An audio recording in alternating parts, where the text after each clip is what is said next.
Hello everybody, my name is Andrew Sparshot. I'm a consultant on the Russian chemical industry and I'm going to give a short presentation on the Russian methanol market for the first half of 2020. The first slide concerns production. As you can see from the table totals, Russia produced 2.28 million tons of methanol in the first 6 months in 2020 against 2.271 million tons in the same period in 2019. Metafrax produced 625,300 tons in the first 6 months, which was up from 614,800 tons in the same period in 2019, while Sib Metachem at Tomsk reduced production from 472,800 tons to 453,100 tons. Tomet at Togliatti showed the largest increase, rising from 459,400 tons from 363,700 tons, and this was due to a lot of maintenance that took place in 2019. Amoni reduced its production in the first half of the year due to the plant being idle in May and June due to the pandemic, but started production again under new ownership in July.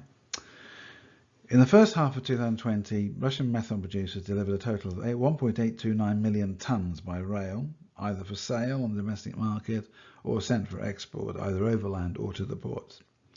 From January to June, supplies to the domestic market decreased by 22% compared to the same period last year to 684,800 tons.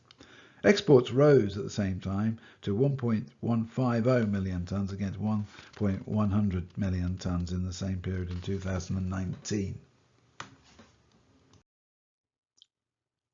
So Russia was able to increase its export activity this year as a result of lower domestic sales. The average ratio of exports as a share of production achieved 49% in the first 6 months, which is the highest level for a decade.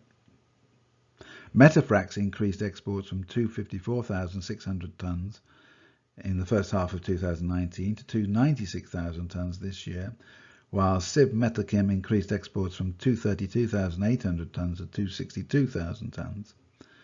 The largest Russian exporter remained Shekina Azot, shipping 360,900 tons against 386,500 tons. So where does Russia send its methanol?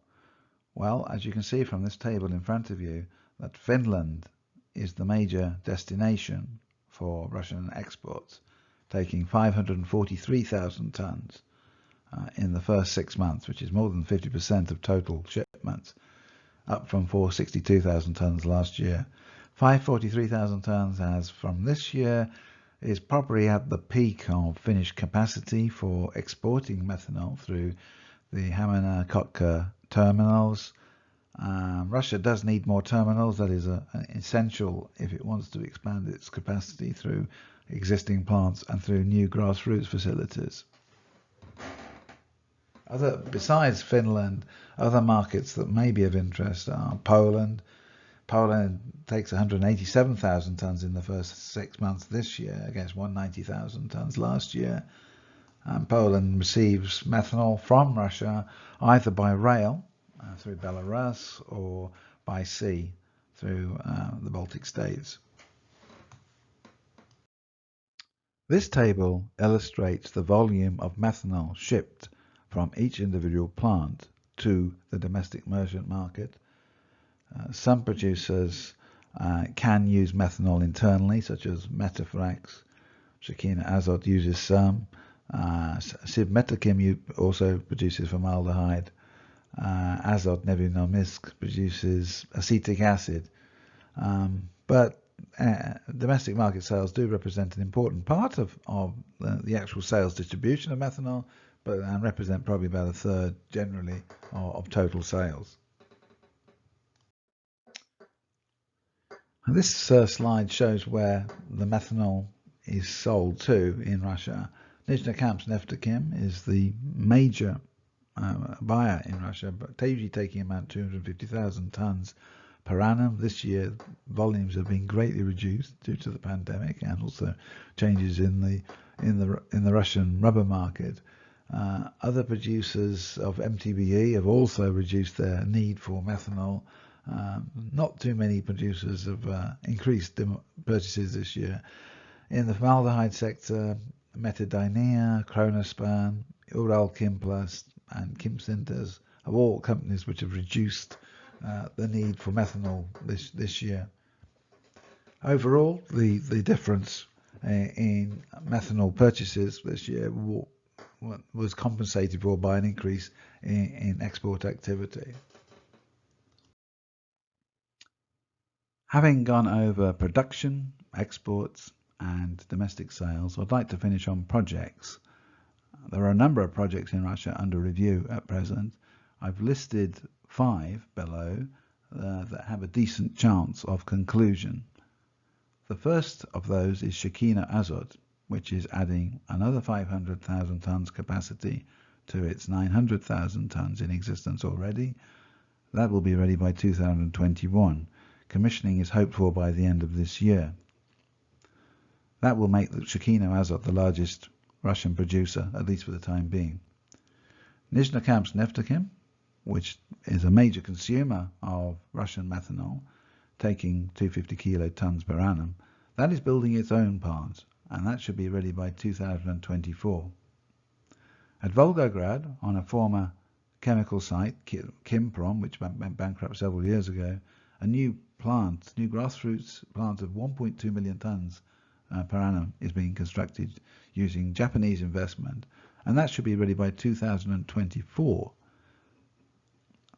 In the Far East, there are 2 projects that are under review at the moment. Skovorodina, where a 1.1 million ton plant is being constructed.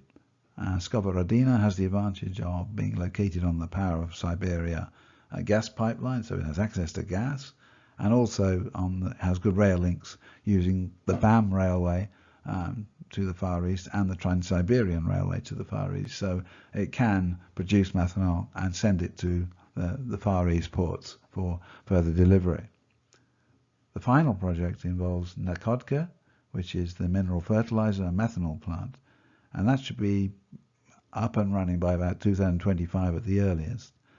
That project requires gas from Sakhalin to be pumped by pipeline, and it is being constructed at the same time as terminal facilities for the export of methanol in the Primorsky Krai region. This project is faced by local opposition because people are not happy with the location of the new plant and the destruction of what's known as a beauty spot. Ultimately, it would probably get built, but this may slow down progress. All these projects and others that may come under review in the Gulf of Finland, for example, are likely to have a major impact on Russian export capability. That wraps up really what I wanted to say today. I hope you found it useful. If you want more information about these plants, about any of these projects, please contact me on als@cirec.net, or please visit our website at cirec.net and feel free to ask any questions. Thank you.